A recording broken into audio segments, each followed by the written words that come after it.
and welcome back to Read Aloud with me.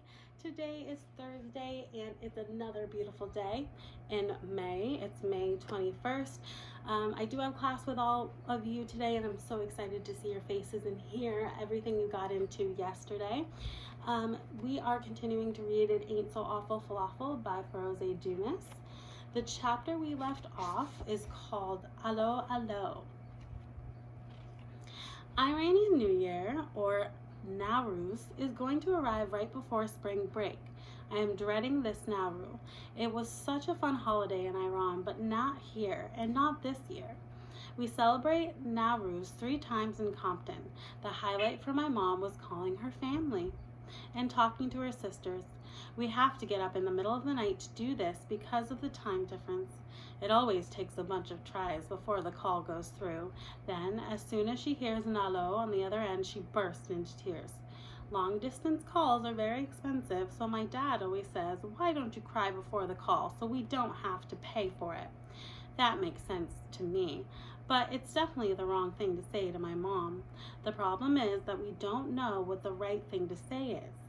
My dad and I used to think that talking to her sisters would make my mom happy, but it doesn't. Not talking to them makes her sad too. So for all 3 Nowruzes in America, my dad and I ended up having cereal for dinner while my mom cried in her room. No matter what my dad and I say or do, we cannot make it better. So it sounds like Zomorod's mom really misses her family and misses her home in Iran. At lunch, I'm sitting with Carolyn, Rachel, and Howie in our usual spot. I mentioned that the Iranian New Year is coming. "What is that?" Carolyn asked, her mouth full of sandwich. "What do you do for it?" Rachel chimes in. "We celebrate the New Year, or Nowruz, the exact moment that spring begins. It's called spring something, spring equinox," Carolyn says after she swallows. "Yeah, that's it. So the exact hour, minute, and second are different every year, but it's around between March 21st. In Iran, everything closes for weeks before Nowruz. While people sew or buy new clothes, bake sweets, and clean their houses. I like the new clothes part," comments Howie. "Hey, anybody want an oatmeal raisin cookie?" She holds out her plastic container full of homemade treats. "Thanks," Rachel, Carolyn, and I each take one. No one refuses Mrs. Howard's baked goods. As soon as I finish chewing, I continue. In the weeks leading up to Nowruz, you can just feel the excitement. Since it is not a religious holiday, everybody celebrates, like Thanksgiving, Rachel noted. I nod. At the exact time that the new year begins, everyone hugs and kisses and eats homemade sweets. We don't have oatmeal raisin cookies, but I think you would like Persian treats. Howie offers me her last cookie. "Are you sure?" "Sure," she insists. I take a big, delicious bite and chew quickly. In the days after the New Year, we visit relatives in order of oldest to youngest. It's good to be old in Iran. Sounds like a great holiday, Carolyn says. Howie and Rachel nod in agreement. Not this year. All my relatives say that people are scared, especially women. Can you imagine being arrested for not wearing the right clothes? It's nuts. "You're never going back, that's for sure," Carolyn declares. I can't believe she just said that. But my entire family is in Iran. My cousins are like brothers and sisters to me. I miss them so much. "You want to go back?" she asked. "I've never thought about not going back. I wish you guys were my family. I wish you guys and all my family were in one place. That would be perfect." Carolyn looks surprised. I don't even want to think about never seeing my cousins again, so I change the subject. "Guess what else?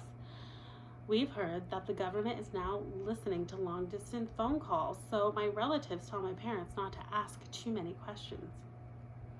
"How often do you talk to your relatives in Iran?" Howie asked.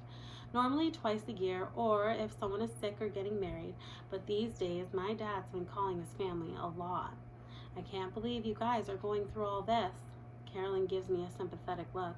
"I'm beginning to get really sad. Talking about Nowruz with my American friends reminds me of my old life.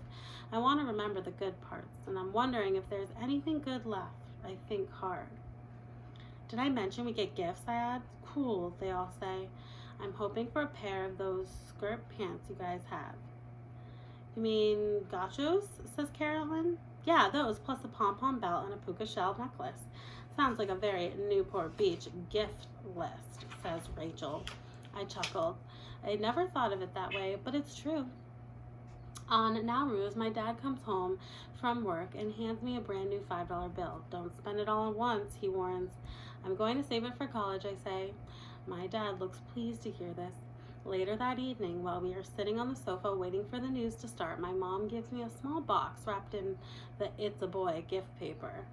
I thought of you when I saw this at the Save-On drugstore. I want you to put it on your desk so you can always look at it and think of me, she says. I start to open the gift. Don't rip the paper, my dad warns. We can reuse it. Between 3 rolls in the cabinet and the recycled pieces, my grandchildren's grandchildren will be stuck with gift wrap. I open the box. It's a small porcelain cat. Merci, maman, I say, kissing her on both cheeks. I'll put it next to my stapler. This way, every time I look at it, I will think of all the gifts I did not get. I don't say that part out loud, though. Next chapter. Last chance clearance. Our Girl Scout troop is finally going camping for 2 nights at Big Bear. At the first meeting back in the fall, Mrs. Woods and Mrs. Starr gave us a list of camping equipment we would need for overnights. My family doesn't own a single item on it. That's why my dad and I are on our way to Woolsworth, or as he calls it, Woolsworths. My mom stays home to watch TV. I don't think she's happy that I'm going on a camping trip. Luckily for me, my dad says that any camping trip that the Girl Scout organizes is fine with him. For once, he's not worried. As usual, we spend 20 minutes looking for the closest parking spot. We don't have to park right in front of the store. We can walk for 3 minutes, you know. Shh, my dad says. He turns into the hunter when it's time to park the Impala. We drive round and round and round slowly until he sees someone walking to a prime parking spot. Then we sit and wait while my dad complains about how the person is taking so long. We could have been in the store by now if you have just taken any of the 12 spots we already saw, I tell him. You don't get it, Zomorod, he says. He's right about that.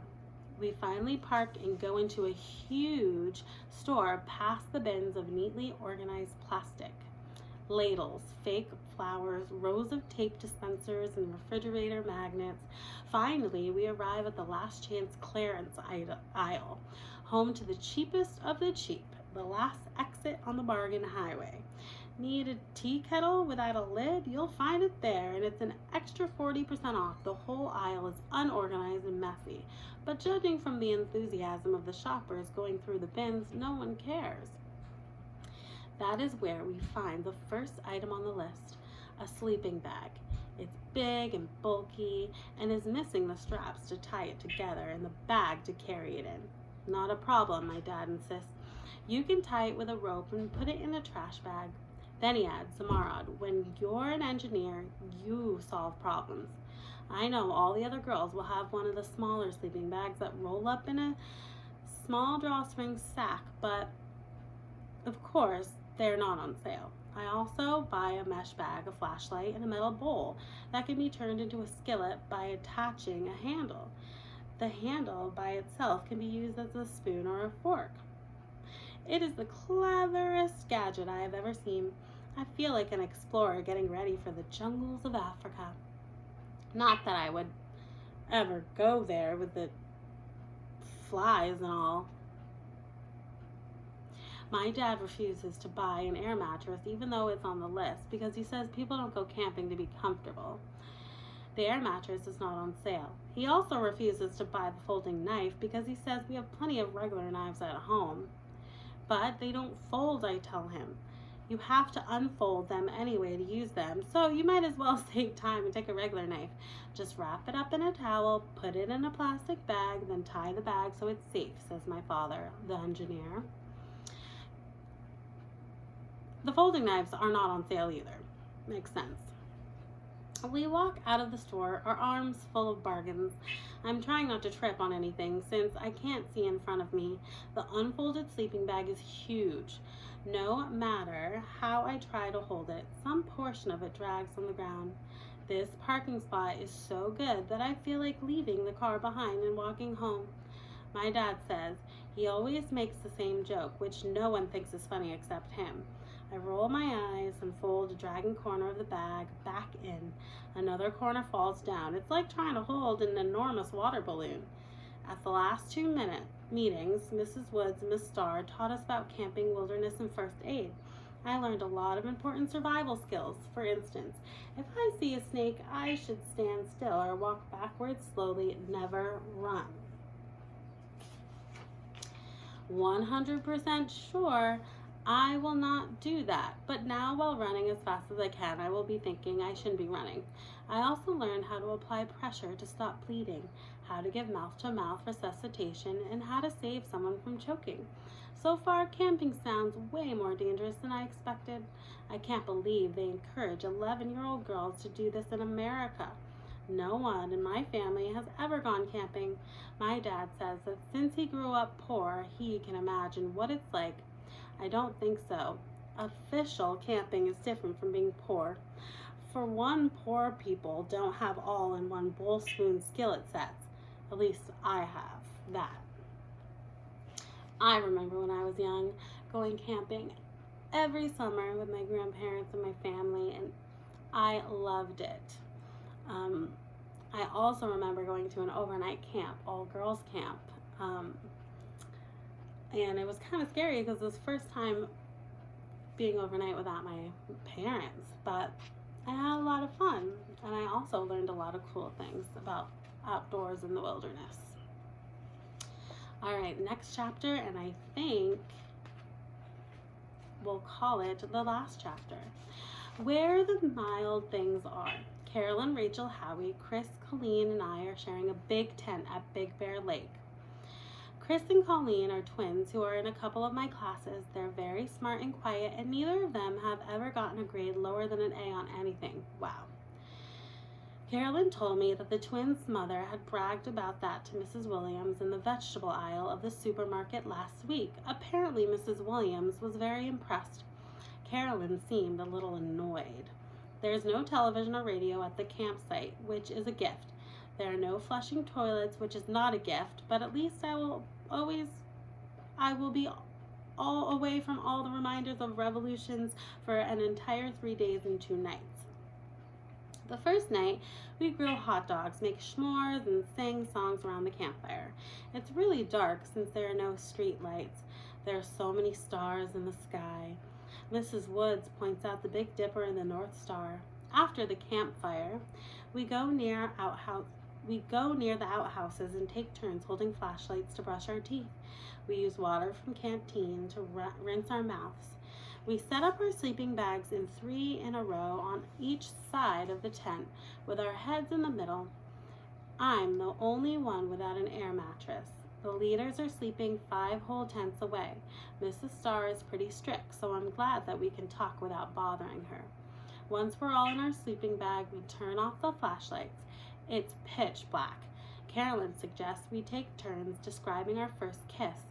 I am horrified. I have a feeling this is going to be a repeat of the turtle episode, where saying the truth I have never kissed anyone is going to be weird, but it's not as if I can lie. What if they ask questions? Since I've never been kissed, someone else has to start. Carolyn says.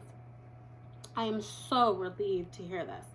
There's total silence. The game goes nowhere fast. Turns out none of us have ever kissed a boy. I could not be happier. No one here can say I'm weird. We're such losers, sighs Chris. Not really, Carolyn insists. My mom says we're late bloomers and that smart kids are usually like that. Are you sure? Asks Rachel. Maybe we're just ugly. We all laugh a little nervously. The girls our age who have boyfriends are the ones who are willing to do stuff in the back parking lot, Colleen says, sounding like an expert. That's why we don't have boyfriends. We're not wild. We're mild, says Carolyn, laughing. But it's true, chimes in Chris. If you go to the back parking lot during lunch, you can smell the pot. Who knows what else is going on behind the trash bins? I don't know why people smoke pot, says Rachel. It kills your brain cells. And I'm pretty sure my brain cells are the best quality. I know what you mean, Howie agrees. Even though it's completely dark, I imagine someone nodding. When we finally decide to go to sleep, we say goodnight to each other. Then Colleen says, "Goodnight, stars." Chris adds, "Goodnight, nobody." "Goodnight, mush." "What is that?" I interrupt. "You know, the book, Goodnight Moon," Carolyn asks. "No, sometimes I forget you're not American." She sighs. "I'll lend you my copy."